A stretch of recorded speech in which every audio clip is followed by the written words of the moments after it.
Graham Ashcraft has a much bigger problem than just figuring out his third pitch whenever it comes to taking that next step. The good news is it's fixable. I'm going to tell you what that is on today's Locked On Reds. You are Locked On Reds, your daily Cincinnati Reds podcast, part of the Locked On Podcast Network, your team every day. You are Locked On Reds, and thank you so much for taking time out of your day to make Locked On Reds part of your day. My name is Jeff Carr. I am the host of Locked On Reds alongside Steve Offenbaker, who was not with me today, but he'll be back tomorrow. We are both lifelong Cincinnati Reds fans and have turned our addiction into information for you here on the Locked On Reds podcast, which is part of the Locked On Podcast Network. We are your team every day, and thank you to all of our everydayers who are out there. If you're an everydayer, make sure you drop us a line in the comments section. Let us know how long you've been a fan of the Cincinnati Reds.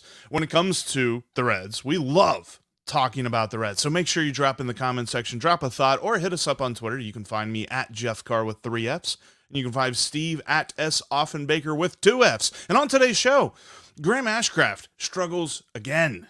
His third bad start in his last 4 outings.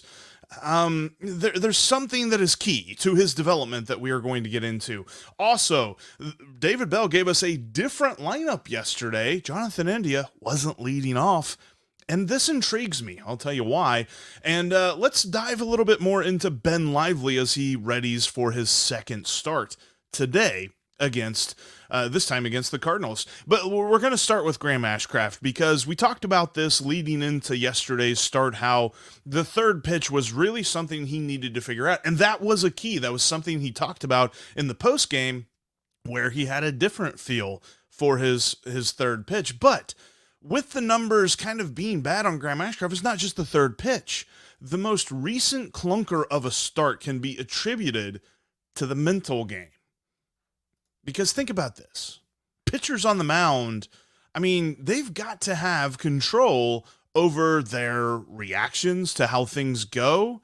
I mean, especially if they think they threw a good pitch and they didn't quite get the result they were expecting, kind of like what Graham Ashcraft said plagued him on Tuesday night. I mean, not really. I mean, you go and look at the first inning and the last inning, I felt like I was really locked in on those 2 innings.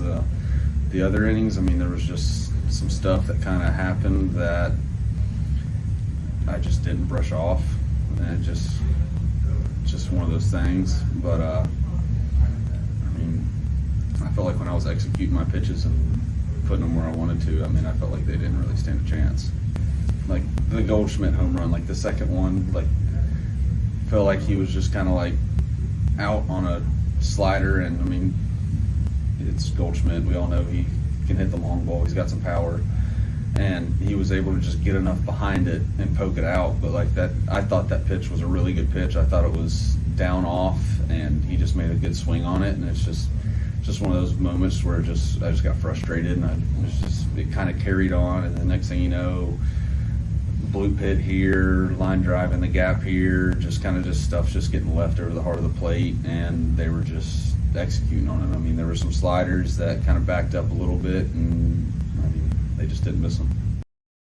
It's interesting that he mentions the second Goldschmidt homer as kind of a point of interest here, because if you look at the baseball savant numbers, the StatCast numbers, and really if you were just watching the game, after that home run, felt like the Cardinals had a lot of hard contact, and StatCast corroborated that. In fact, pretty much the next 6 or 7 hitters, he did get out of the inning after the Goldschmidt home run, but the next inning was really where he blew up, and it randomly started with a ground out by Wilson Contreras. Now, he grounded out at 112 miles an hour. He crushed the ground out that he had, and that was just kind of a harbinger of things to come, because there was a lot of hard contact against Graham Ashcraft overall on this evening. Excuse me, StatCast had said that the Cardinals hitters' average exit velocity against Graham Ashcraft was over 91 miles an hour. And we talked about this before. League average is 88. So they were absolutely clobbering the pitches that he threw. But as Ashcraft said, that was it was mostly due to him just being frustrated about that one pitch. And this is something that comes with time, right? I think Hunter Green has kind of spoiled us on this. When it comes to Hunter Green's game, you never can tell when he is rattled because he is so calm and cool on the mound. He is so very zen, really, whenever he pitches. Graham Ashcraft has said this a couple of times now this season. He said, man, that really rattled me and it took me a minute. Or, I really got frustrated because I thought I threw a good pitch and he just clobbered it, or, things like that. And he even says, and I think he was probably thinking about this a lot after he was pulled out of the game, but Paul Goldschmidt does that to everybody. There's no reason for Graham Ashcraft to get mad about that. And that's just something he's got to learn. It's like, okay, look, there are just dudes who sometimes they're going to beat me. That's why they are as good as they are. That's why they've won MVPs, because there is no pitcher that intimidates them. As much as we love the mentality of Graham Ashcraft being like, I'm going to beat everybody. All of my pitchers are just going to absolutely be untouchable. That's not always the case. Sometimes hitters are just better. And Paul Goldschmidt was in that scenario. And like he said, he can't let that balloon into what it became because he absolutely got destroyed. And you think about the mental game, you think about how guys kind of, struggled with it and maybe harnessed it later on in their careers. Like, I even go back to 2019 and Trevor Bauer, and we mentioned the way that he performed in 2019 after the trade. He was awful. Like, if you go back and you look at what Bauer did after being traded here, he was pitching pretty poorly. And there were a lot of people that were wondering if the Reds got duped in that trade. Of course, we know what happened in the shortened season of 2020, goes out and he wins the Cy Young Award. And then you look at Matt Harvey in 2018. They had some really good starts in there in that season. He had some really bad starts. And he wasn't a guy that really talked a whole lot in the postgame, so it wasn't as if he was going to divulge if he was in a spot where the game just got the better of him and he got frustrated. But you could see it on the mound. Anthony DeSclafani was another guy that I kind of thought of, like early on in his career when he was healthy and stuff. He had some good starts that just blew up on him, kind of like you see with Graham Ashcraft. I mean, Graham Ashcraft, even in the first inning, he allows the solo home run to Paul Goldschmidt to get the Cardinals scoring started off, but the rest of that inning was strikeout, strikeout, strikeout. He's got the stuff. He knows he can do this. He just has to get over that mental block. And I think when he overcomes this, he is going to take that next step. This is not a situation where, well, he's got to do this, and he's got to do this, and he's got to fix this. Like, it's the mental game. Once he learns that, my goodness, he is going to be so good. And now he did acknowledge, this was something we talked about before the start, he did acknowledge that the third pitch, and StatCast called it a sinker, but also in his interview, he calls it a two-seam fastball, and he said he's really got to get this under control. Yeah, it's kind of one of those things. I'm trying to figure out what it is, but I mean, today the two-seam was actually sinking instead of staying flat or cutting. So I mean, there were some flashes there of showing it, just keeping guys honest and not just letting them sit on the cutter or just the slider. And I feel like once I can kind of dial that pitch back in and keep it to where they don't know if it's going to be coming in or going away, that it'll change the at-bats, and the guys won't be able to just sit back and try to get underneath the ball. And having the two-seam to where I can throw something in to righties that's moving and moving away to lefties, I mean, it's a big thing. That's it's such a big aspect for me, just because my four-seam has that natural cut, and I throw a slider. I mean, I don't have a changeup, so it's like I need something that goes the other way, and that's my pitch to go the other way. And so if I can kind of harness that back in and fill the zone up with it, I mean, I would think it would get back on track. So yeah, it's something that, I mean, you notice the way that his two pitches mostly work. The cut fastball, like you said, the four-seamer that kind of has a natural cutting action to it, and then the slider, which breaks pretty much the same way. So if a hitter is sitting on that plane, like they're like, okay, it's going this direction. It might be a little bit more if it's a slider, a little bit less if it's a cutter, but I basically know where to put the bat, then they're going to be able to hit him. And I think that's really what happened to him against the Cardinals, as he said, like, my two-seamer didn't do what I thought it was going to do. So you're not going to have confidence in that. That's going to be tough to throw on a regular basis. So I can see where the third pitch kind of messed with his head a little bit, but this was also in the same vein of when he's trying to just get over a couple of bad pitches that didn't go his way. And I think overall, once he gets this mental game figured out, the next step is just going to be so easy for him. But tough start. I mean, three bad starts in the last four. I said after the game, I thought that might have been the worst start that he's ever had. I was totally wrong. I mean, obviously, the worst start he ever had was a couple of starts ago when he didn't even get out of the second inning and he gave up 8 runs. So he's going through a lot of struggles right now. I think he's going to get through it. That's part of this season is how do they take the next step? It's not just going to happen. We're going to see the warts. We're going to see the struggles, and then we're going to see them come through on the other side. You know, David Bell employed a different lineup yesterday with one key difference that I find very intriguing. And I'll tell you why that is coming up next. Before we get into that, though, I want to tell you about one of the sponsors for today's podcast, and that is Rocket Money. Try it free for 30 days. Just enough time to try it and then completely forget about it, right? In fact, over 80% of people have subscriptions they forgot about. You could be wasting money and not even realizing it. Rocket Money helps you find those forgotten subscriptions so you can stop paying for the ones you don't use. Rocket Money is a personal finance app that finds and cancels your unwanted subscriptions, monitors your spending, and helps you lower your bills all in one place. Over 80% of people have subscriptions they forgot about, and chances are you're one of them. Like that Stars app that you really wanted to see the second Spider-Man movie on, and now it's, of course, on Disney+, so you don't need Stars anymore, but you're still paying for it. Rocket Money will quickly and easily find your subscriptions for you, and for any you don't want to pay anymore, just hit cancel, and Rocket Money will cancel it for you. It's that easy. They also help you with budgeting on Rocket Money. They can help you track your spending and help you, cut back on spending. We all need a little bit of help with budgeting every now and then. Over 3 million people have used Rocket Money, saving the average person of $720 a year.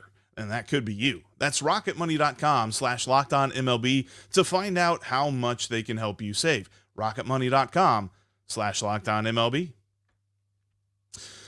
The Reds have a chance to get back in the win column tonight against the Cardinals with first pitch at 6:40 p.m. Eastern Time. Ben Lively gets his second start in a Reds uniform as he faces Steven Matz. Remember Steven Matz? When the Cardinals signed him, I really thought their pitching staff was going to take off, and he hasn't done much for them. You can catch every pitch of the Reds' hometown broadcast with SiriusXM. I just jinxed it. With SiriusXM, just download the SXM app and search Reds. Yeah, I just jinxed it. If Steven Matz goes off tonight, I'm sorry. I totally just jinxed it. But thanks as always for making Locked On Reds your first listen every day. Every dayers tomorrow on the show. Who should the Reds move on from, and who should they move on to? Feels like there's been a couple of guys that people have been like, man, is it time to get rid of this dude? We'll explore that on tomorrow's podcast. But the Reds had a different lineup yesterday. If you saw it, TJ Friedl led off. Matt McLain hit second. So where's Jonathan India? He's batting third.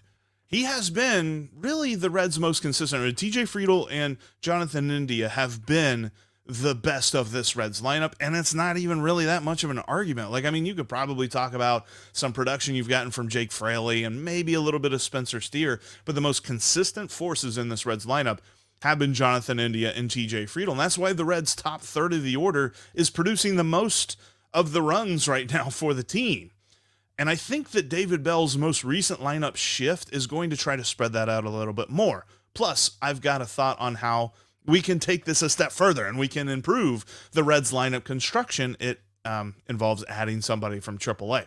But first, I'll tell you why, because India and Friedl have been the 1-2 punch that have really gotten the Reds wherever they've been so far this year. I mean, think about any games that the Reds lineup has just shoved.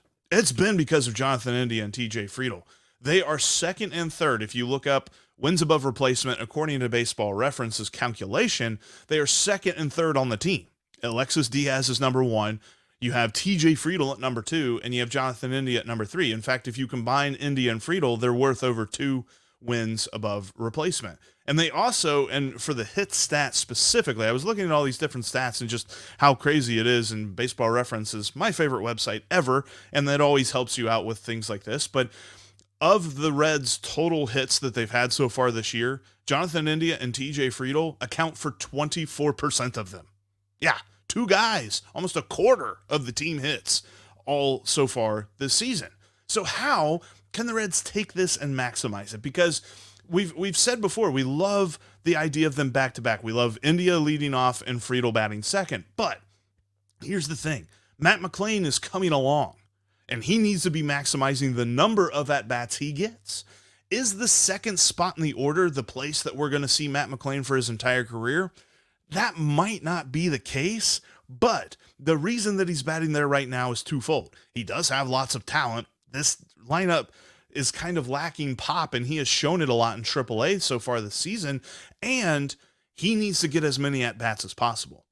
I don't really like him in the leadoff spot, and honestly, whenever he was called up, we talked about maybe he needs about fifth, sixth, down in the lineup to take pressure off of him, but I like where David Bell put him because of the number of times he's going to see plate appearances. He just needs to get reps, right? At this point, just beginning your career, you just need to see more pitches. It's like anybody says about literally anything in life. Like, the way to become better at something is just to do it. You can read about it, you can learn about it, you can watch videos about it, TikToks about it, whatever. You can see all that different stuff, but if you don't do it, you're not going to get better at it. So Matt McLain just needs to have as many at-bats as possible. By the way, Graham Ashcraft and the bad pitching from him kind of buried the lead yesterday because Matt McLain hit his first career home run, in case you didn't see it. Just a beautiful home run off of the 923-year-old pitcher, Adam Wainwright. But McLain needs to maximize his at-bats. And really, if you look at the Reds lineup as currently constructed, the best fourth hitter is Jake Fraley. Jake Fraley has destroyed pitches with runners in scoring position this year. His slash line is a 442 average, 510 on base, and 814 slugging percentage. These are stats that you might have trouble getting in MLB The Show. That's how good he's been with runners in scoring position. He has 4 homers and 30 RBIs. Yeah, 30. We're not even at Memorial Day yet. Dude's got 30 RBIs with runners in scoring position. Needs to be somewhere 4th or 5th spot where they can absolutely utilize him. And you can see a lineup that is very successful with Tyler Stevenson hitting behind him. Yesterday was the first day that, you kind of had the 1, 2, 3 punch there in the middle of the lineup of Jake Fraley, Tyler Stevenson, Spencer Steer, and you give a lot of lineup protection to Stevenson with those two guys on either side of him. He still went 0 for 4. It's a work in progress. There's something off with him, and I think that he's trying to work through that. Here's the thing, though.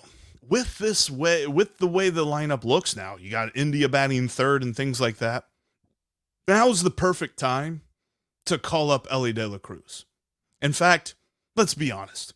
A week ago, a month ago, I think he was still on the IL, but a week ago, you could have called him up. This guy's ready. He is showing everything possible, including on the defensive side of the ball. The Sports Info Solutions, one of my favorite Twitter followers, to get information on baseball from, tweeted out something that in minor league baseball right now, he is like one of the very few shortstops who have a positive defensive run saved, which is a beautiful defensive stat that kind of helps you understand the value of a player at his position. He has 2 defensive runs saved. Pretty much the majority of shortstops in minor league baseball have a negative defensive run saved. But that's brilliantly. He's hitting the ball like crazy.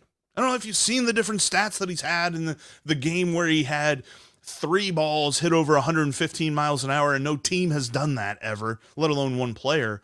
And he just does things that other people just, they do the whole Chris Farley gif of, like, I mean, it's crazy. Like, they drop their glasses like, what the heck?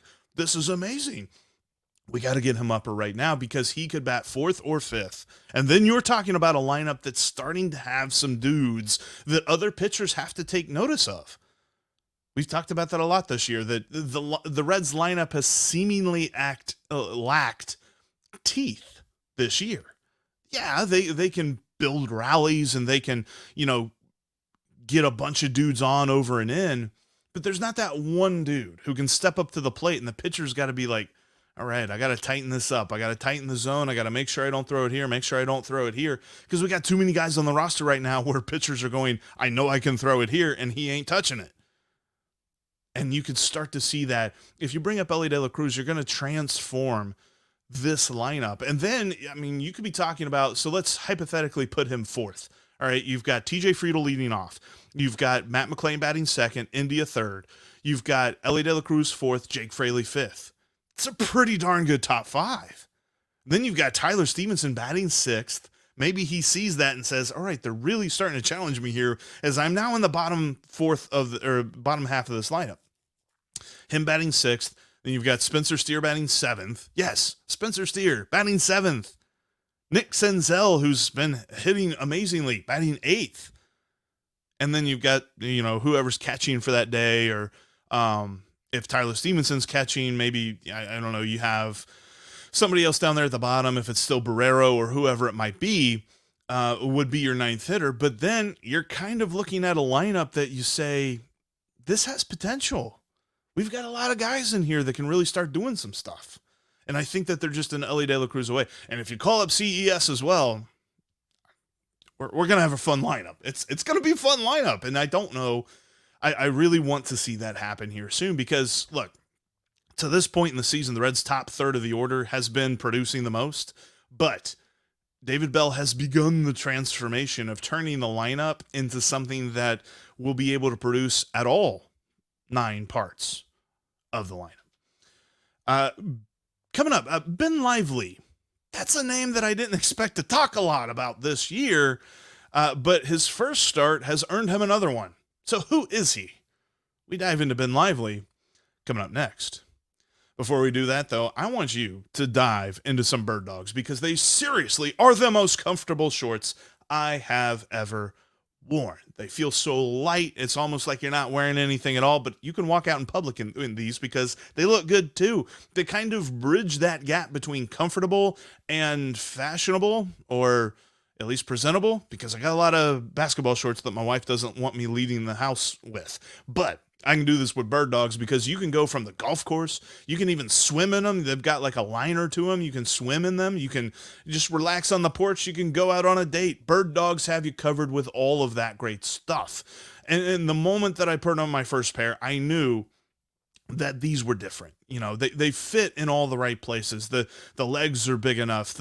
You've got enough room in there to enjoy your shorts. There's a lot of pair of shorts you put on and you're like, okay, I know I can go somewhere in these, but these suck.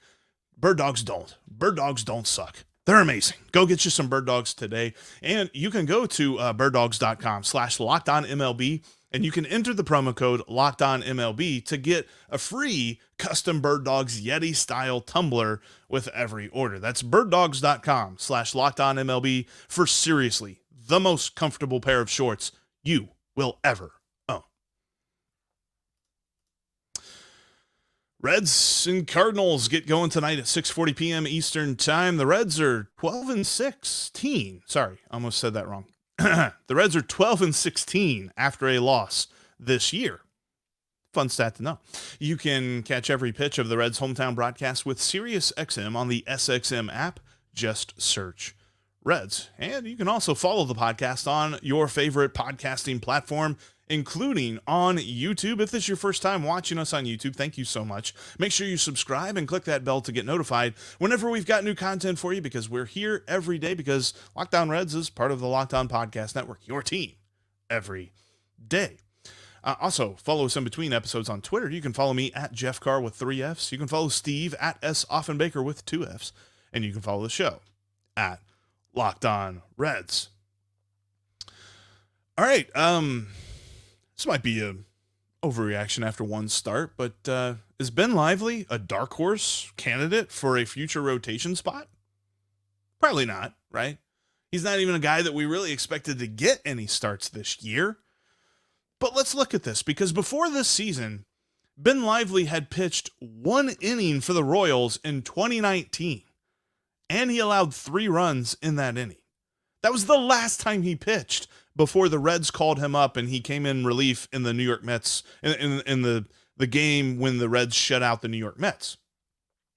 That's a long layoff, and he was overseas pitching, I believe it was in Korea a lot, and really kind of working on himself as a starter because he came up as a Philly, and he was actually a starter for the Phillies in 2017. He made 15 starts, pitched 88 and 2/3 innings with a 4.26 ERA. You know, that's fine, right?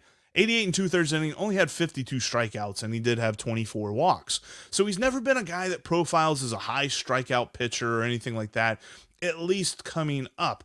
Now, the next couple of years after that, he got progressively worse and never made any more than 5 starts in a season, 2018 and 2019. Part of that had to do with injuries, but a lot of that just had to do with kind of the mental frustrations of the game. We talked about this with Graham Ashcraft needing the next hurdle for him, the big hurdle for him to get over is the mental side of the game. And that's really something that Ben Lively spoke to as something that kind of plagued him early on in his season or early on in his career, and kind of something he felt like going overseas has helped him overcome. And also, you know, speaking to the injuries and things like that, Ben Lively has never felt better than he does right now. Yeah, I really do. Like, I got to mature a lot. I learned a lot of new stuff when I was overseas, and I honestly feel like I'm a better pitcher now than when I first got called up. Just being more, like, focused and having a better approach towards the better hitters and not just being a fired-up little kid, pretty much. And let's be honest, he's getting this opportunity because the Reds have an injury to Nick Lodolo, and the Reds have a plan to finally call up some young guys at some point this season that we just don't know when. So until they do that, there's a rotation spot or two that needs to be covered. And Ben Lively really did well in his first appearance. If you don't know what he did, that was 5 2/3 innings against the Yankees of beautiful baseball. I mean, wasn't perfect, but it wasn't bad either. Something that I want to see some more of. And really kind of when he looked back at his career, and this wasn't in the clip that I had, but it was something in an Inquirer article that Bobby Nightingale wrote, which, by the way, shout out to Bobby. This is his last homestand as a Cincinnati Reds beat writer. But Ben Lively had this to say when he was talking to Bobby. He said, "I used to get so frustrated. It was a maturity thing. I've learned to drop it and how to reset a lot quicker. I've gotten back to attack mode, and that's been a huge game changer for me." I love this story about Ben Lively, and maybe it goes nowhere. Maybe he's the next Connor Overton that gives us like 4 starts and then disappears or something like that. But I love the kind of redemption arc that Ben Lively has been through. And I think that it's easy for us to look at Ben Lively and say, you're not Levi Stout or you're not Andrew Abbott, you know, guys that we expect to be part of the Reds pitching staff in the future.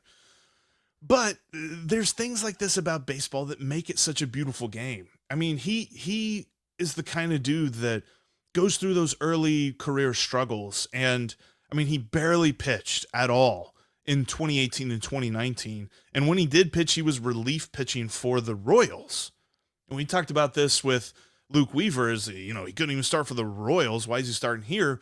But there's a bit of redemption in all of this. And the fact that he's been able to pitch overseas and really kind of get his game right, get his mind right for the mental side of this, he's got an interesting profile. He mostly has a 4-seamer and a slider that he throws, and the slider's pretty dangerous, as you saw against the Yankees. But he can also throw a sinking fastball, a changeup, and a curveball, which give him quite the arsenal. He's the kind of guy that, you know, he's not going to overpower you with any one pitch, but at least he can kind of be in the hitter's mind a little bit by saying, you know, he can't just throw 1 or 2 pitches. He's got a couple other ones that I've got to worry about too. So there's something here. I don't necessarily know, especially after one start, that I'm saying, okay, could he be here a while? Maybe not. You know, this might be a guy, we've seen so many get me there type pitchers, get me from A to B, get me from we don't have anybody to when we have somebody. And Ben Lively might just be another one in a long list of names. But the fact that he's gotten here cannot be undersold, because he has seen a career arc that a lot of folks, either don't come back from, or maybe they stay overseas, or maybe they retire at some point and become a coach.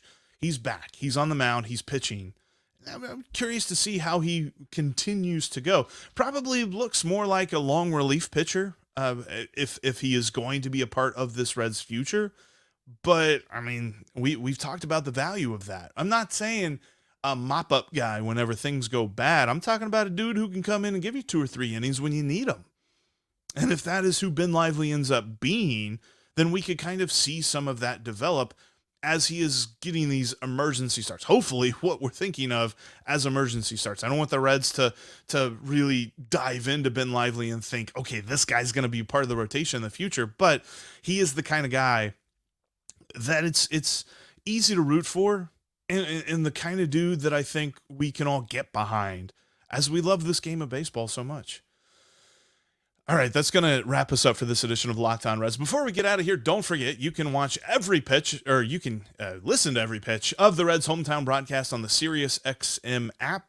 Just search Reds on the SXM app. But that's going to wrap us up for this edition of Locked On Reds. Thanks, as always, for making us your first listen every day. Every day is tomorrow on the show. Who should the Reds move on from, and who should they move on to? We'll explore some names that people have been asking to get rid of here recently. But that's going to do it for us today. Make sure that you're subscribed on your favorite podcast app and here on YouTube, because we are going to be Locked On Reds every single day.